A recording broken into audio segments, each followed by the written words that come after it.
சத்தியத்திற்குள் அன்பானவர்களே, புதுச்சேரி சத்திய மார்க்க ஆலயத்தில் வாரந்தோறும் ஒவ்வொரு வாரத்தின் முதலாம் நாளிலும் சத்திய மார்க்க ஆராதனை முறைமை நிறைவேற்றப்படுகிறது. சத்திய மார்க்க ஆராதனை முறைமையில் நிறைவேற்றப்படுகிற 3 சத்தியங்கள் மிக முக்கியமானது. 1, சுத்திகரிப்பின் செய்தி. 2, ஆராய்ச்சியின் செய்தி. 3, சத்திய தேவ செய்தி. இந்த 3 செய்திகளையும் யூடியூப் வழியாக உங்களுக்கு வழங்க ஆவியானவரால் வழிநடத்தப்படுகிறோம். இன்றைக்கும் நீங்கள் கேட்கிற இந்த சத்திய செய்தியினை கவனமாக கேளுங்கள். கருத்தாக சத்தியத்தின் ஆழங்களை கண்டுபிடியுங்கள். கேட்கிற சத்தியத்தின் அடிப்படையிலே உணர்ந்து அதை உங்களுடைய தனிப்பட்ட குடும்ப பொது ஊழிய வாழ்க்கையிலே கைகொண்டு வாழ்வதற்கு சத்திய தேவனுக்குள் வார்த்தைக்குள் பிரயாசப்படுங்கள். சத்திய தேவன் தாமே உங்கள் ஒவ்வொருவரையும் ஆசீர்வதிப்பாராக. இந்த சத்திய செய்தியை கேட்பதோடு மாத்திரமல்ல, ஒவ்வொரு செய்திக்கும் உங்களுடைய லைக் எங்களுக்கு ரொம்ப முக்கியமாக இருக்கிறது. அதுபோல உங்களுடைய கமெண்ட்ஸ் எங்களுக்கு தேவையாக இருக்கிறது. மேலும் இந்த சேனல் உங்களுடைய பயனுக்காக ஆரம்பிக்கப்பட்டிருக்கிறபடியால் சத்திய மார்க்க ஆலயம் புதுச்சேரி என்கிற இந்த சேனலுக்கு உங்களுடைய ஆதரவை தாருங்கள். சப்ஸ்கிரைப் செய்யுங்கள். சத்திய தேவனுக்கு மகிமை உண்டாவதாக. ஆமேன். புதுச்சேரி சத்திய மார்க்க ஆலயத்திற்கு சத்திய மார்க்கத்தாராக ஆராதனை முறைமைகளை அனுசரிக்கும்படி கூடி வந்திருக்கிறதான உங்கள் ஒவ்வொருவரையும் சத்திய பிதா, குமாரன், பரிசுத்த ஆவியானவராயிருக்கிற தேவனுடைய தெய்வீக நாமத்தினாலே சத்திய அன்போடு கூட வாழ்த்தி வரவேற்கின்றேன். சத்தியத்திற்குள் அன்பானவர்களே, சத்திய மார்க்க ஆராதனை முறைமை என்பது 3 பகுதிகளாகவும் 7 சத்தியங்களாகவும் செய்யப்படுகிறது. இதனை அவருடைய சபைக்குள்ளே காணப்படுகிற நாம் கூடி வந்து நிறைவேற்ற வேண்டும் என்பது தேவ சித்தமாக இருக்கிறது. ஆராதனை முறைமையை நாம் அனுசரிக்க நம்மை நாம் சுத்திகரித்துக் கொள்ள வேண்டும். நம்மிடத்தில் காணப்படுகிற குறைகள் குற்றங்களை கண்டுபிடித்து சுத்திகரித்துக் கொள்வது தேவ திட்டம். நாம் சுத்திகரிக்கப்படும்படியாக தேவன் இன்றைக்கு நமக்காக கொடுக்கிற சுத்திகரிப்பின் செய்திக்கான தலைப்பினை எழுதிக் கொள்வோம். சுத்திகரிப்பின் செய்திக்கான தலைப்பு என்னவென்றால், கேள்வியில் மந்தமுள்ளவர்களாக வாழ்கிற குற்றம்.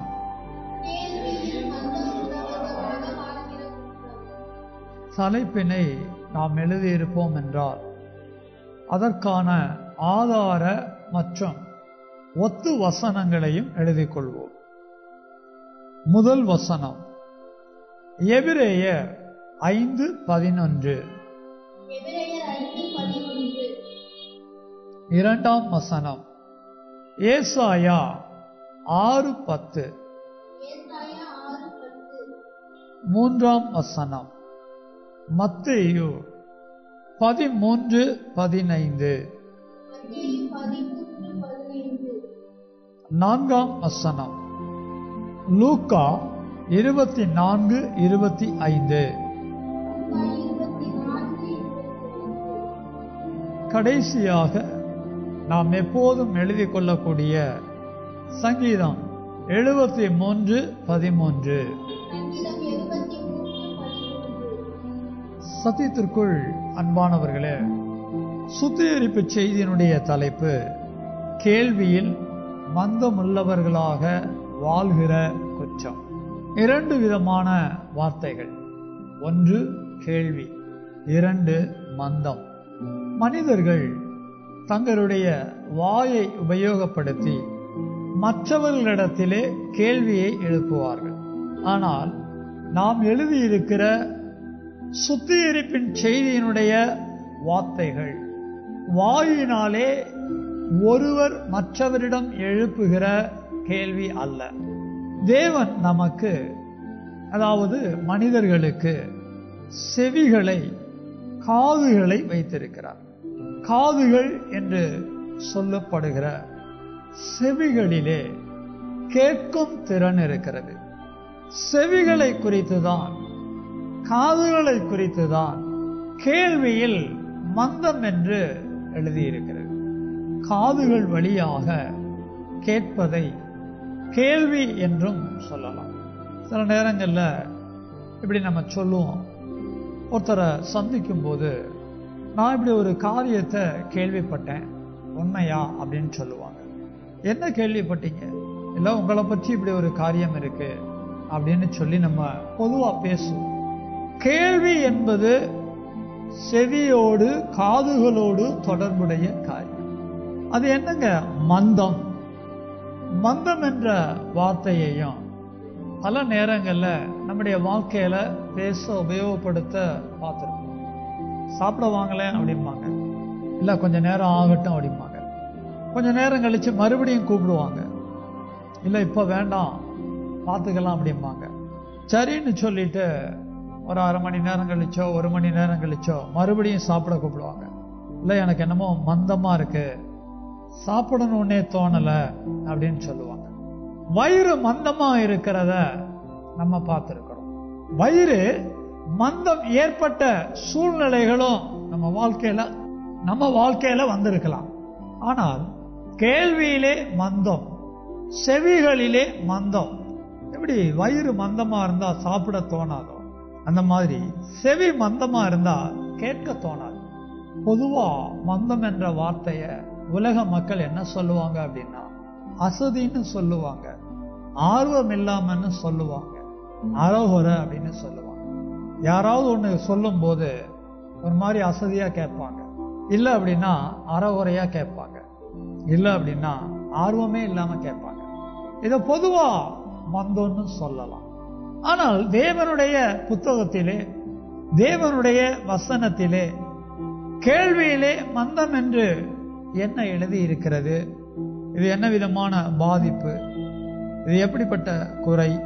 இது என்ன விதமான குற்றமா தேவ ஜனங்களிடத்துல இருக்கு அல்லது இருக்கக்கூடாது என்பதை நாம் அறிய இருக்கின்றோம். இந்த தலைப்பை நாம எங்க இருந்து எடுத்திருக்கிறோம் அப்படின்னா எபிரேயர் 5:11 தான் எடுத்திருக்கிறோம்.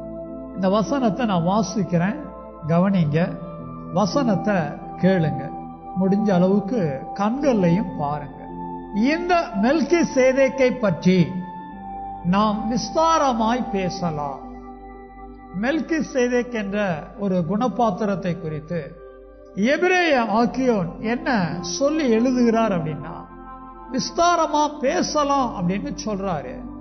ஆனா அப்படி அவர் எழுதிட்டு தொடர்ச்சியா எழுதி இருக்கிறத கவனிச்சோம் அப்படின்னா, நீங்கள் கேள்வியில் மந்தமுள்ளவர்கள் ஆனபடியால் அதை விளங்க பண்ணுகிறது அரிதாயிருக்கும்.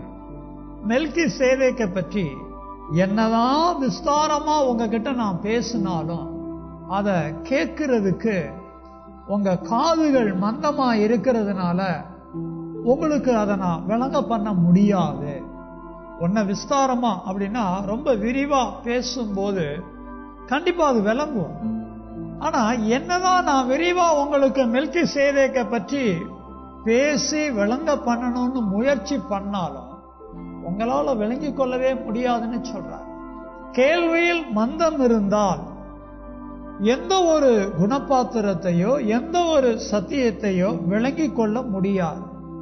நம்ம சபைக்கு நம்ம வந்துகிட்டு இருக்கிறோம், 2 வருஷமா வரலாம், 4 வருஷமா வரலாம், 5 வருஷமா வரலாம், 7 வருஷமா வரலாம், 10 வருஷமா வரலாம், ஏன் ஆரம்பிச்சதுல இருந்து இந்த 14வது வருஷம் வர கூட வரலாம். ஆனால் சபையிலே பேசப்படுகிற சத்தியமானது எல்லா நேரங்களிலும் எனக்கு விளங்குகிறதா? சத்தியம் எனக்கு விளங்கவில்லை என்றால், என்னுடைய கேள்வியிலே என்னுடைய காதுகள் சத்தியத்தை கேட்பதிலே மந்தமுள்ளதாக இருக்கிறது. என்ன பேசுறாங்கன்னே புரிய மாட்டேங்குது. பேசுறாங்க, சத்தமா பேசுறாங்க, அதிகாரமா பேசுறாங்க, தொடர்ச்சியா பேசுறாங்க, நிறைய பேசுறாங்க, ஆராய்ச்சின்னு சொல்றாங்க, தேடணும்னு சொல்றாங்க, தியானம் பண்ணணும்னு சொல்றாங்க. அவ்வளவுதான் தெரியுது. ஆனா என்னன்னு விளங்க மாட்டேங்க.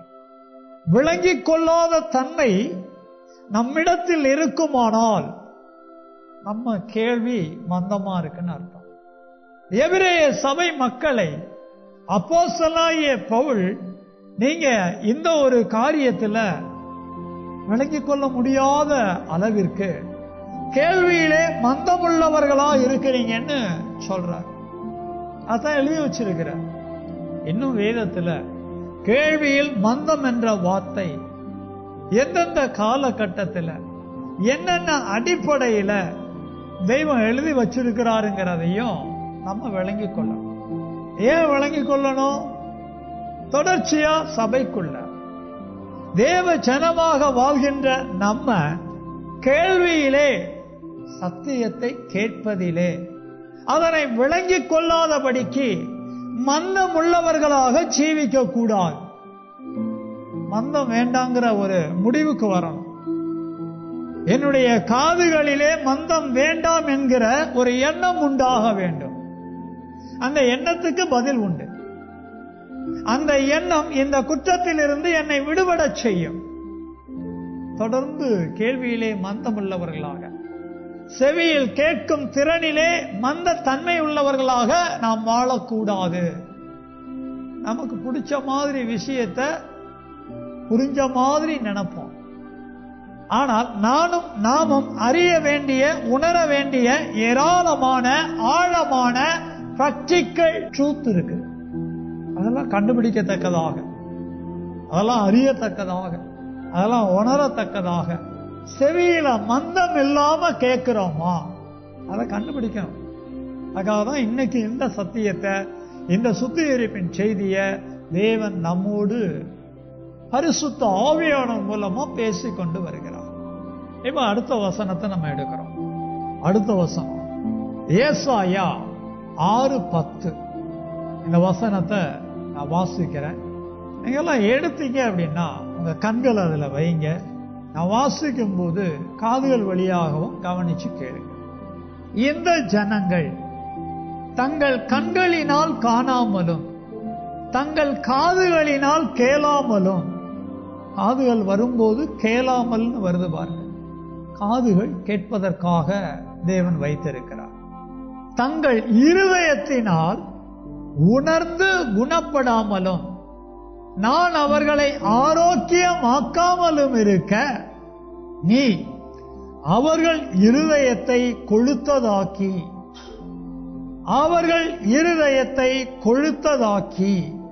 அவர்கள் காதுகளை மந்தப்படுத்தி அவர்கள் கண்களை மூடி போடு என்றார்.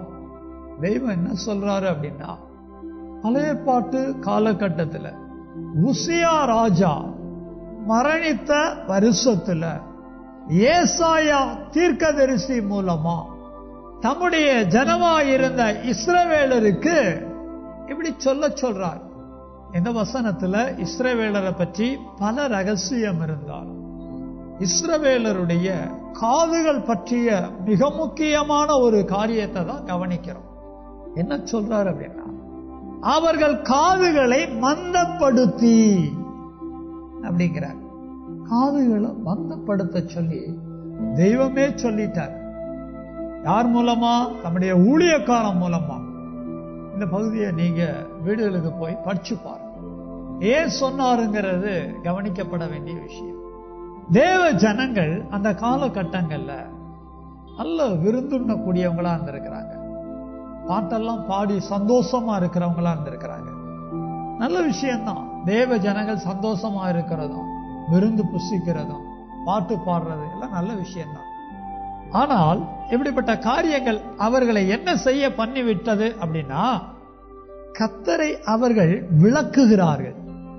வார்த்தைகளை கவனிக்கணும். கர்த்தரை விட்டு அவர்கள் விலகுகிறதல்ல, கர்த்தரையே அவர்கள் விலக்குகிறார்கள். எல்லாம் இந்த அதிகாரத்துல இருக்கு. கர்த்தரை விட்டு விலகுறது வேற, கர்த்தரையே தங்களை விட்டு விலக்குறது வேற. இவ்வளவு படு பயங்கரமானவங்களா இஸ்ரவேலர் வாழ்ந்திருக்கிறாங்க பாருங்க. நான் என்ன சொன்னாலும் கேட்க மாட்டாங்க. நான் என்ன சொன்னாலும் கேட்காததுனால அவங்க காதுகள் எல்லாம் நீ மந்தப்படுத்திடு அப்படின்னா, கர்த்தர் சொல்றது கேட்குது, ஆனா கர்த்தர் சொல்றத ஏற்றுக்கொள்ளுவதில்லை. கர்த்தர் சொல்லுகிறத ஏற்றுக்கொள்ளாத ஜனமாக வாழ்கிறபடினாலே ஒரு நேரம் வரும்போது கர்த்தரையே விளக்கக்கூடிய அளவிற்கு துணிஞ்சிட்டாங்க. அதனாலதான் கர்த்தர் பார்த்தாரு, காதுகளை மந்தப்படுத்திடுவோம் அப்படின்னு சொல்லி கர்த்தரே தம்முடைய ஜனத்தை என்ன நிலைமைக்குள்ள கொண்டு போறாரு பாருங்க. இனிமே கர்த்தர் என்ன சொன்னாலும் அவங்களுக்கு விளங்காத அளவுக்கு கர்த்தரே அந்த காதுகளை மாத்துறாரு. ஒரு பயங்கரமான ஒரு காரியம். தேவன் தம்முடைய ஜனங்களுடைய காதுகள்ல இருக்கிற மந்தத்தை எடுத்து போடக்கூடிய வேலையை செய்யணும். தேவன் தம்முடைய வார்த்தைகளை தேவ ஜனங்களுக்கு கொடுக்கும் போது அதை அவர்கள் முற்றிலும் கேட்கக்கூடியவர்களாக மாற்ற வேண்டும். தேவ ஜனங்கள் தேவனுடைய வார்த்தைகளை முழுமையா கேட்டு அதை ஏற்றுக்கொண்டாதான் தேவனுக்காக தங்களுடைய வாழ்க்கையை நடத்த முடியும். கர்த்தரையே தங்களை விட்டு விளக்கக்கூடிய அளவிற்கு அவருடைய வாழ்க்கை நிலைமை இருந்திருக்கு அப்படின்னா, இனிமே என் வார்த்தையை கேட்கிற அளவுக்கு உங்களுக்கு காதுகள் எதுக்கு? பார்த்தாரு தம்முடைய தீர்க்கதரிசி மூலமா அவருடைய காதுகளை மந்தப்படுத்து அப்படிங்கிறார். என்னுடைய வார்த்தைகளை கேட்கும் திறன் உனக்கு வேண்டாம் அப்படின்னு தெய்வமே ஒரு சாபமான நிலையை காதுகளுக்கு கொடுக்கிறார். பழைய பாட்டுல இஸ்ரவேலுடைய காதுகள் தேவனுடைய வார்த்தைக்கு இடம் கொடுக்காததுனால அவரே அவருடைய காதுகளை மந்தப்படுத்தினதாக நாம் விளங்கிக் கொள்கிறோம். நம்ம வாழ்க்கையில எப்படி இருக்கிறோம்? ஆண்டவர் சொல்றத, கர்த்தர் சொல்றத, தேவன் சொல்றத கேட்டுக்கிறவங்களா இருக்கிறோமா? நம்முடைய காதுகள், நம்முடைய செவிகள் என்ன நிலைமையில இருக்குங்கிறத கொஞ்சம் யோசிக்கணும். நம்முடைய காதுகளை தெய்வமே மந்தப்படுத்த கூடாது. பயங்கரமான ஒரு சாபம் போல. அடுத்த வேத வசனத்தை மத்தேயு 13:15 வாசிக்கிறேன், கவனிங்க. வசனத்தை எடுத்துட்டீங்கன்னா கண்கள்ல பாருங்க, வாசிக்கும் போது காதுகள்ல கேளுங்க. இந்த ஜனங்கள் கண்களினால் காணாமலும் காதுகளினால் கேளாமலும் இருதயத்தினால் உணர்ந்து மனம் திரும்பாமலும் நான் அவர்களை ஆரோக்கியமாக்காமலும் இருக்கும்படியாக அவர்கள் இருதயம் கொழுத்திருக்கிறது. காதால் மந்தமாய் கேட்டு தங்கள் கண்களை மூடிக்கொண்டார்கள். ஏசாயா காலகட்டத்தில் காதுகளை மந்தப்படுத்தினார் தெய்வம். ஏசாயா தீர்க்கதரிசி மூலமா மந்தப்படுத்தினார். அதுக்கு பிறகு பல 100 ஆண்டுகள் கழித்து இயேசு கிறிஸ்து இந்த பூமியில, அதாவது பரலோகத்துல தேவகுமாரனா இருந்த இயேசு கிறிஸ்து இந்த பூமியில மனுஷ குமாரனா வந்திருந்து தேவனுடைய ராஜ்யத்தின் ஊழியங்களை செய்யும் போது அவர் பேசுகிறார். அவர் பேசுகிறத ஏராளமான பேர் கேட்கிறாங்க. அப்படி கேட்டுக்கொண்டு இருக்கும் போதுதான் தன்னுடைய சீசர்களிடத்துல இந்த வசனத்தை சொல்றாரு. தன்னுடைய சீசர்களிடத்துல இந்த வசனத்தை சொல்றாரு அப்படின்னா, அவர்கள்னு யார சொல்றாரு, இந்த ஜனங்கள்னு யார சொல்றாருன்னு பாத்தீங்கன்னா, அன்றைய காலகட்டங்கள்ல இயேசுவை பின்பற்றாத, இயேசுவின் சீசர் அல்லாத யூத ஜனங்களை பற்றி பேசுறாரு. அன்னைக்கு யூத ஜனங்கள்ல இருந்து இயேசுவை பின்பற்றி வந்த ஒரு பெரிய கூட்டம் இருந்துச்சு. அதே சமயம் இயேசுவை பின்பற்றாத ஒரு பெரிய கூட்டம் இருந்திருக்கு.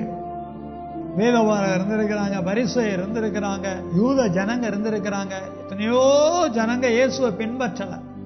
ஆனா அவங்க எல்லாம் இயேசு பேசும்போது அங்கெல்லாம் இருப்பாங்க. இயேசுவை பின்பற்றக்கூடிய அவருடைய சீசர்களும் அந்த நாட்கள்ல அங்க இருந்திருக்கிறாங்க.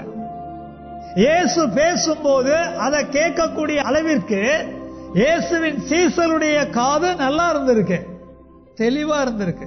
ஆனால் இயேசு பேசுகிறத கேட்கிறதுக்கு மந்தமுள்ள காதுகளை உடைய யூத ஜனங்களும் இருந்திருக்கிறாங்க. அவர்களை தான் இயேசு சொல்றாரு, காதால் மந்தமாய் கேட்டு.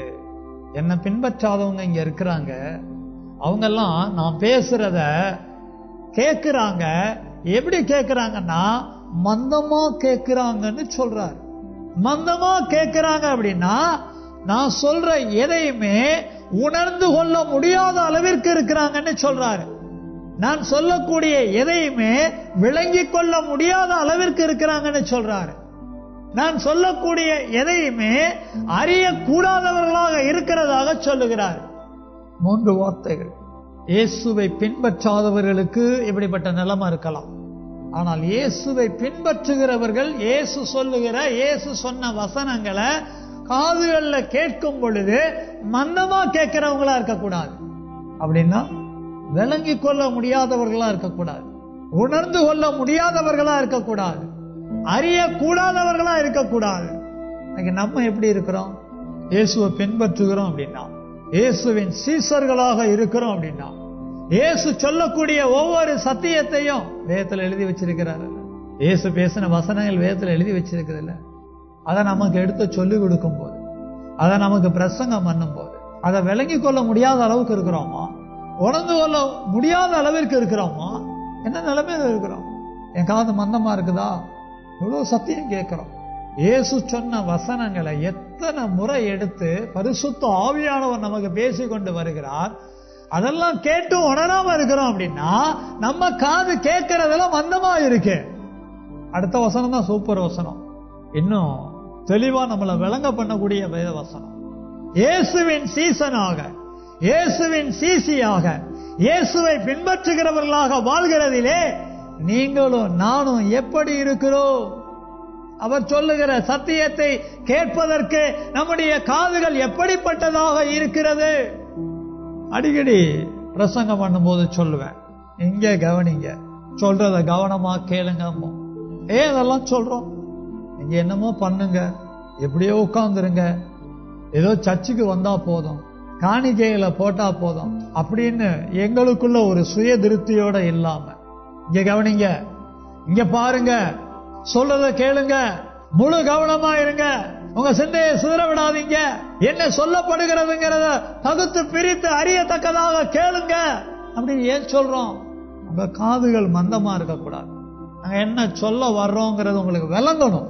நீங்க இயேசுவை பின்பற்றுகிறீங்க அப்படின்னா உங்களுக்கு சொல்லப்படுகிற சத்தியம் என்னதென்று நீங்கள் விளங்கிக் கொள்ளத்தக்கதாக காதுகளினாலே கேள்விப்பட வேண்டும். அப்படி கேட்கல அப்படின்னா நீங்க என்ன நிலைமையில இருக்கீங்க அப்படிங்கிறத அடுத்த வசனம் உங்களுக்கு உணர்த்தக்கூடியதா இருக்கிறது. லூக்கா 24:25 வாசிக்கிறேன், கவனிங்க. அப்பொழுது அவர் அவர்களை நோக்கி, தீர்க்க தரிசிகள் சொன்ன யாவையும் விசுவாசிக்கிறதற்கு புத்தி இல்லாத மந்த இருதயம் உள்ளவர்களே. கவனிக்கணும். காதுகளை பத்தி மந்தோன்னு இவ்வளவு நேரம் கேட்டுக்கிட்டு இருந்தோம் நம்ம. ஆனா இப்ப லூக்கா 24:25 வாசிக்கப்பட்ட வசனத்துக்குள்ள மந்த இருதயம்னு பார்க்க. காதுல மந்தம் இருந்துச்சு அப்படின்னா அந்த மந்தம் மெல்ல காது வழியா இறங்கி இருதயமாகிய ஆத்துமாவுக்கு வந்துடும். கேட்கும் திறனை இழந்தவர்களாக இருந்தோம் அப்படின்னா நம்ம எதையும் உணர முடியாது. நாம எதையும் உணர முடியாதுங்கிறதுக்கு அடையாளம் தான் இருதயம் மந்தமாயிடும். சத்தியத்தை உணராத நிலையில் இருக்கிறோம் என்றால் இருதயமாகிய ஆத்துமா மந்த நிலைமையில இருக்குன்னு அர்த்தம். எவ்வளவு பிரசங்கம் கேட்கிறோம், எத்தனை வசனங்களை ஆவியானவர் விளங்க பண்றார். ஆனா எந்த மாதிரியான சத்தியத்துல விளங்கி உணர்ந்து இருதயத்தை அது விசுவாசிக்கக்கூடிய அளவிற்கு இருக்கிறோம்? எத்தனை வேத வசனங்களை விசுவாசிக்கக்கூடிய அளவிற்கு இருக்கிறோம்? புத்தியுள்ள இருதயத்தோட இருக்கிறோம். விசுவாசிக்கிறதற்கு புத்தி இல்லாத மந்த இருதயம். இன்னொன்னு தனித்தனி காரியங்கள். வேத வசனங்களை, எவ்வளோ வசனங்களை விசுவாசிக்காம இருக்கிறோம். பொதுவா நம்ம என்ன நினைக்கிறோம் அப்படின்னா, தேவனை விசுவாசிப்பதாகவும் தேவனுடைய வார்த்தையை விசுவாசிக்கிறதாகவும் நினைச்சுக்கிட்டு இருக்கிறோம். விசுவாசம் என்பது ஒரு உணர்வு. நமக்குள்ள இருதயத்துல ஆத்துமாவில உணர்வு இருக்கு, அது விசுவாச உணர்வா இருக்குதா? ஆண்டவர் ஆசீர்வதிப்பேன்னு சொல்றாரு, எங்க ஆசீர்வதிக்கிறார்? ஆண்டவர் நன்மை செய்யறேன்னு சொல்றாரு, எங்க நன்மை செய்யறார்? ஆண்டவர் பாதுகாப்பேன்னு சொல்றாரு, எங்க பாதுகாக்கிறார்? ஆண்டவர் உயர்த்துவேன்னு சொல்றாரு, எங்க உயர்த்துறாரு? என் புருஷன் நல்லா இருப்பார், என் மனைவி நல்லா இருப்பாங்க, என் புள்ள நல்லா இருக்கும்னு நினைக்கிறேன், எங்க நல்லா இருக்குது? சர்ச்சுக்கு நான் இதெல்லாம் நினைச்சுக்கிட்டு வரேன், எங்க இதெல்லாம் நடக்குது? என்ன மாதிரி விசுவாசம் இருக்கு? அவர் எனக்காக யாவையும் செய்து முடிப்பார். விசுவாசம் எங்க செய்யறாரு? எங்க செய்ய போறாரு? எப்படி செய்வாரு? அவராலெல்லாம் முடியாதுங்க. தேவனால் கூடாத காரியம் உண்டோ? தேவனால் கூடாத காரியம் அன்றுண்டோ? ஏதோ விசுவாசிக்கணும். எத்தனை சத்தியத்தை விசுவாசிக்கணும்? விசுவாசிக்கிறதற்கு புத்தி இல்லாத மந்த இருதயம் உள்ளவர்களே. புத்தி இல்லைன்னா மந்த இருதயம். விசுவாசிக்கிறதற்கான புத்தி இல்லை அப்படின்னா மந்த இருதயம். கேட்கிற வசனத்தை உணர்ந்து கொள்ளாதவர்களா இருக்கிறோம் அப்படின்னா மந்த இருதயம். ஏன் இந்த மந்த இருதயம் பாத்தீங்கன்னா, நம்முடைய கேள்வி மந்தமா இருக்கு. நம்முடைய கேள்வி ஏன் மந்தமா இருக்குது அப்படின்னா, கர்த்தரை இஸ்ரவேலர் விளக்குன மாதிரி கர்த்தருடைய வார்த்தையை விளக்கி கர்த்தரை விளக்கக்கூடிய நிலைமையில தான் நம்ம இருக்கிறோம். வேத வசனம் சொல்றதெல்லாம் கேட்கறது கிடையாது. நமக்கு பிடிச்ச மாதிரி ஏதாவது சொன்னா கேட்கறது. வேதத்தெல்லாம் கேட்கறதுக்கு விருப்பம் இல்லை. வேதத்தை வசனத்தை கேட்கறதுக்கெல்லாம் உணர்வு இல்லை. அதாங்க காது மந்தமா இருக்க அர்த்தம். ஒரு ஊழியக்காரங்கிட்ட வந்து நீங்க ஒரு காரியத்தை சொல்றீங்க அப்படின்னா, ஊழியக்காரங்க அதுக்காக வசனங்களை எடுத்து சொல்லும் போது அந்த வசனத்துக்கு காது கொடுத்து கேட்கிறீங்களா? கேட்க ஆரம்பிக்கும் போதே நமக்கு பிரியமா சொல்றாங்களா, நமக்கு சாதகமா சொல்றாங்களா, நமக்கு ஏதுவா சொல்றாங்களாங்கிறத கவனிக்கிறது. நமக்கு சாதகமா ஏதுவா இல்லைன்னா உடனே அதை அப்படியே கேட்காம விட்டு விடுறோம் பாருங்க. அதுதான் அந்த மந்தத்தன்மை. கேட்பதற்கேற்ற திறன் அற்றவர்கள் போல அதை கேட்டுக்கொள்ளாமல் விட்டு விடுவது காது மந்தமா இருக்குங்கிறத வெளிப்படுத்துகிறது. நீ காதை மந்தமா ஆக்குனா உன் இருதயம் மந்தமாகும். உன் இருதயம் மந்தமாச்சு அப்படின்னா நீ ஞானமற்று போவ. நீ ஞானமற்று போவ அப்படின்னா நீ மூடத்தனத்துக்கு மாறுவ. நீ மூடத்தனத்துக்கு மாறின அப்படின்னா அக்கிரம சிந்த உனக்குள்ள வந்துடும். அக்கிரம சிந்த உனக்குள்ள வந்துச்சு அப்படின்னா உன்னுடைய வாழ்க்கையில அக்கிரமம் குடி கொண்டு இருக்கு. உன்னுடைய வாழ்க்கையில அக்கிரமம் குடி கொண்டு இருக்கு அப்படின்னா நீ குற்றமுள்ள வாழ்க்கையை நடத்துவ. சபைக்குள்ள வந்து என்ன புண்ணியம்? தேவ ஜனமா மாறி என்ன புண்ணியம்? நீ உன் வாழ்க்கையை எப்படி நடத்துகிற? கர்த்தர் என்ன சொல்ல வர்றார்? கர்த்தருடைய வசனத்தை கொண்டு ஊழியர்கள் என்ன சொல்ல வர்றாங்க? கர்த்தருடைய வசனத்தை கொண்டு ஒரு விசுவாசி எனக்கு என்ன சொல்ல வர்றாங்க? கர்த்தருடைய வார்த்தையை கேட்டு இயேசுவை பின்பற்றுவதற்கு, அவருடைய சீசனா இருப்பதற்கு அவர் எனக்கு என்ன சொல்ல வர்றார்? கேட்கணும்.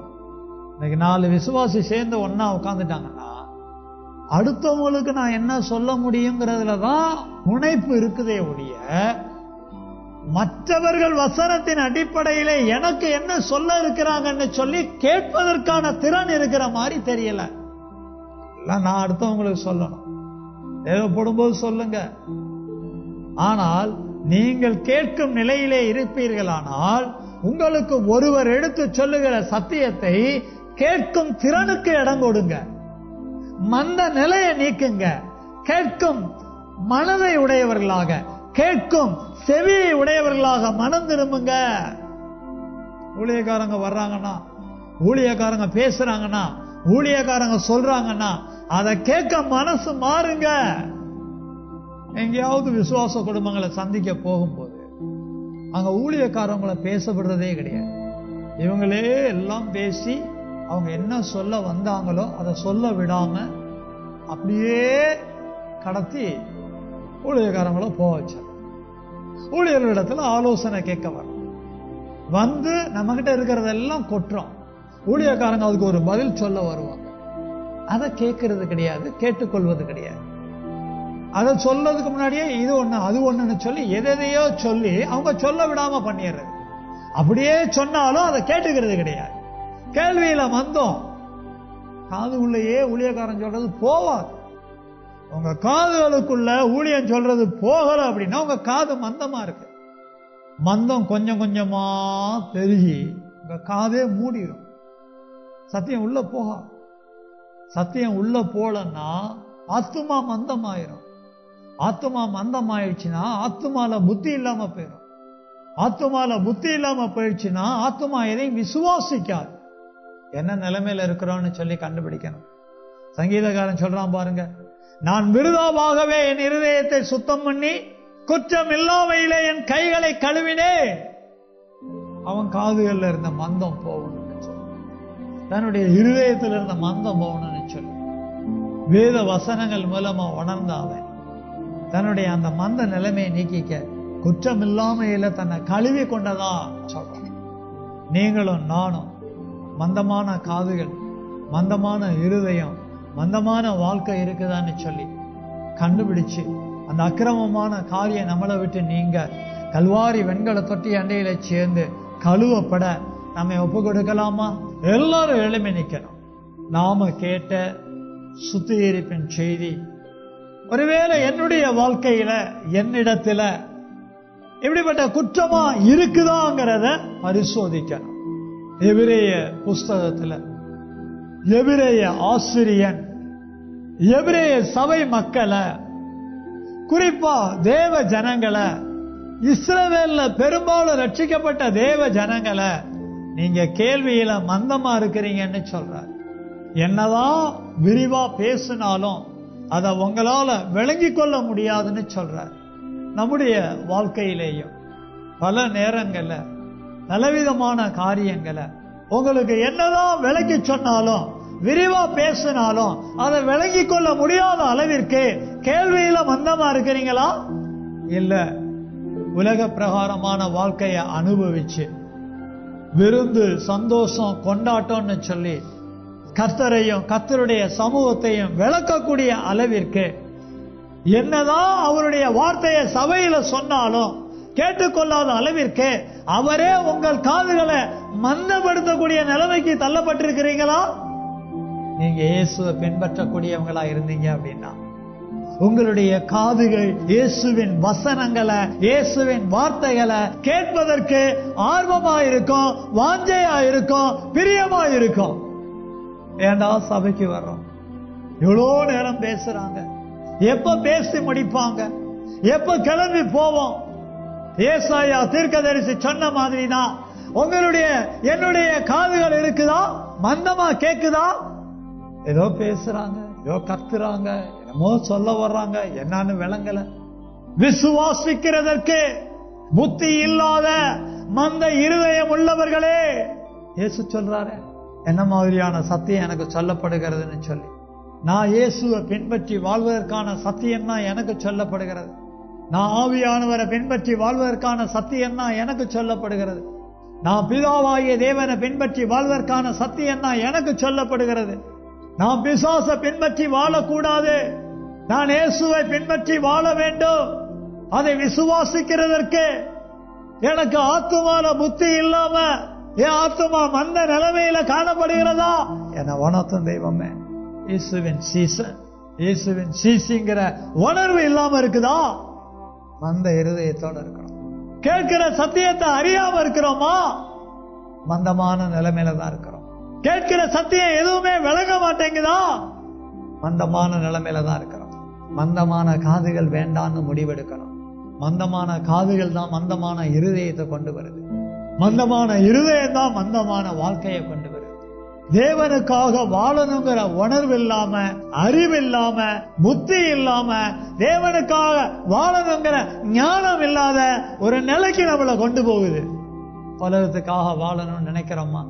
4 பேருக்கு முன்னால நல்லா இருக்கணும்னு நினைக்கிறோமா? இவ்வுலக வாழ்க்கை மேன்மைன்னு சொல்லி நினைக்கிறோமா? இல்ல இயேசுவை பின்பற்றி வாழ்கிற அந்த சீசத்துவமான வாழ்க்கை தான் எனக்கு முக்கியங்கிற விசுவாசத்தோடைய புத்தியுள்ள இருதயம் உள்ளவர்களா இருக்கிறோமா? எதை சொன்னாலும் கேட்டுக்கிற மனசு இல்ல, கேட்டுக்கிற காது இல்ல, கேட்டுக்கொள்ளக்கூடிய குணம் இல்லையா? மந்தமா எனக்காக சொல்லப்படுகிற எந்த வார்த்தைகளையும் வசனங்களையும் நான் கேட்கணும். அதை விசுவாசிக்கிற அடிப்படையில கேட்கணும். அதை விசுவாசிக்கிற அடிப்படையில என் உணர்வுகள் மாறணும்னு சொல்லி மனம் திரும்ப வேண்டாமா? அதுக்கேற்ற புத்தி வரணும்னு சொல்லி, அதுக்கேற்ற அறிவு வரணும்னு சொல்லி, அதுக்கேற்ற ஞானம் வரணும்னு சொல்லி மனம் திரும்பலாமா? கேட்ட சத்தியத்தின் அடிப்படையில ஒரு பக்கம் மனம் திரும்புவது எவ்வளவு முக்கியமோ, அதே போல கடந்த வார நாட்களிலே நம்முடைய கண்களை எப்படி வச்சிருந்தோம்? கண்கள்ல இச்சைகள் வந்துச்சா? நம்முடைய வாயை எப்படி வச்சிருந்தோம்? ஜீவனத்தின் பெருமை வந்துச்சா? நம்முடைய மாம்சத்தை உடம்பை எப்படி வச்சிருந்தோம்? மாம்சத்தின் இச்சைகள் வந்ததா? நம்முடைய தனிப்பட்ட வாழ்க்கை, குடும்ப வாழ்க்கை, பொது வேலை, ஊழிய வாழ்க்கை எல்லாத்துலயும் எப்படி இருந்துச்சு? என்ன உணர்த்துன்னு சொல்லி கேட்கணும். எத்தனையோ காரியங்கள்ல, எத்தனையோ நபரை பற்றி நம்முடைய ஆத்துமா நினைவு கொண்டு இருக்கும், யோசனை கொண்டு இருக்கும், சிந்தித்து இருக்கும். எல்லாம் எப்படி இருந்துச்சு? அக்கிரமமா இருந்துச்சா? கிரமமா இருந்துச்சா? கெட்ட சிந்தை வந்துச்சா? நல்ல சிந்தை வந்துச்சா? பொல்லாத சிந்தை வந்துச்சா? சத்திய சிந்தை வந்துச்சா?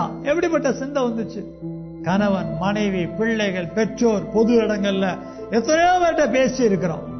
வாயின் வார்த்தைகள் சுத்தமா இருந்துச்சா? இல்ல மீறுதலை வெளிப்படுத்துச்சா?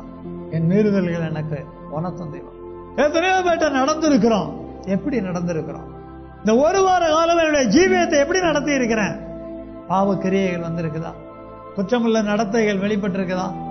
பாவமான செயல்கள் இடத்துல காணப்பட்டதா? என உணர்த்துன்னு சொல்லி கேட்கணும். இது இல்லாம அடிமைத்தன சுபாவங்கள் என்னிடத்துல இருந்துச்சா? எத்தனையோ காரியங்கள்ல மனம் திரும்பின பிறகும் திரும்ப திரும்ப திரும்ப என் வாழ்க்கையில அதையே செய்யக்கூடிய அளவிற்கு அடிமையா இருந்திருக்கிறேனா? அடிமையா வாழ்றேனா? என உணர்த்துன்னு சொல்லி நம்ம ஒவ்வொருத்தரும் கேட்கணும். பாவங்களை மறைக்கிறவன் வாழ்வடைய மாட்டான், அவைகளை அறிக்கை செய்து விட்டு விடுகிறவனும் இறக்கம் வருவான் என்று எழுதி இருக்கிறது. கேட்ட சத்தியத்தின் அடிப்படையிலேயும் கடந்த நாட்கள்ல வாழ்ந்த நம்முடைய வாழ்க்கையின் நிலைமையையும் உணர்ந்து மௌனமா தேவ சமூகத்தில் அறிக்கை பண்ணலாமா? உங்களோடு கூட நானும்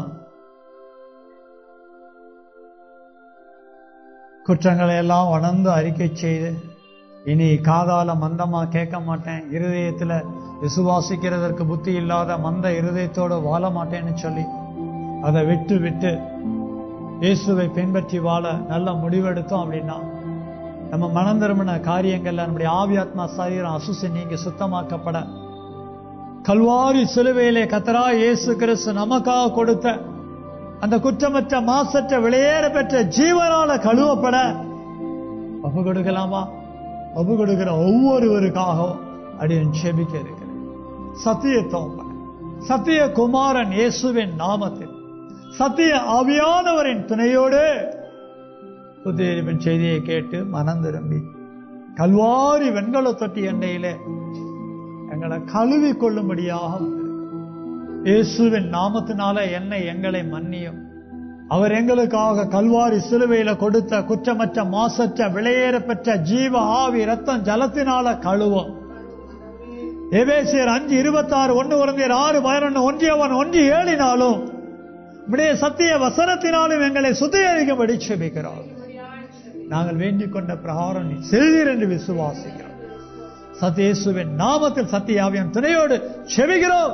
சத்தியம் உள்ள பிதாவே, ஆமென், ஆமென்.